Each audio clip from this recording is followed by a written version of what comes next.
Kepolisian kawasan Pelabuhan Batam meringkus sindikat pengiriman pekerja migran Indonesia yang akan dipekerjakan ke Kamboja secara ilegal. Tersangka yang merupakan ibu rumah tangga ditangkap polisi di Sumatera Utara.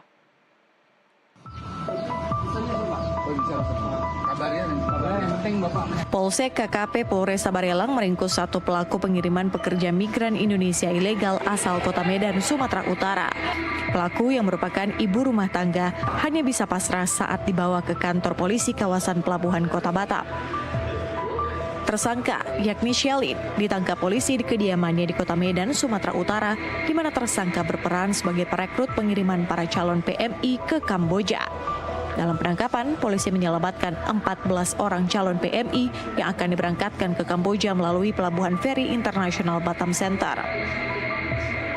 Tersangka sudah 2 kali mengirimkan PMI dengan pola jalur Batam Malaysia hingga tujuan akhir Kamboja. Dalam sekali keberangkatan, tersangka bisa mengirim 5 hingga 10 orang. Tersangka juga meraup keuntungan 2 juta rupiah per orangnya apabila para calon PMI tiba di Kamboja. Rencananya, ke-14 calon PMI asal Medan dan Lampung akan dipekerjakan sebagai customer service judi online di Kamboja dengan gaji jutaan rupiah per bulannya.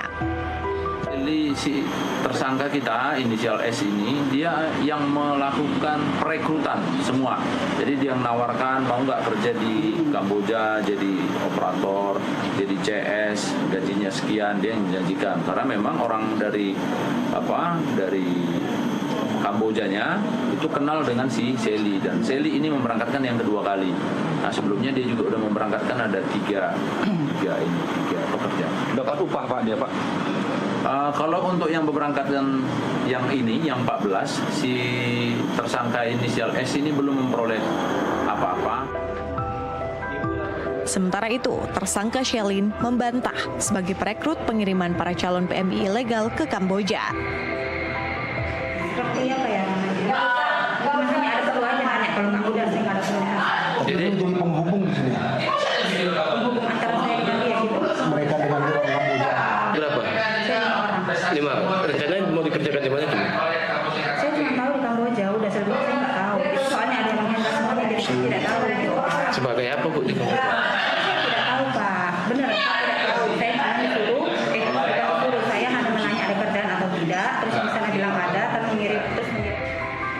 Atas perbuatannya, tersangka dijerat Undang-Undang tentang Perlindungan Tenaga Migran Indonesia dengan ancaman maksimal 10 tahun penjara dan denda 15 miliar rupiah. Dari Batam, Kepulauan Riau, Egy Agral Monanda, jurnalis NTV melaporkan.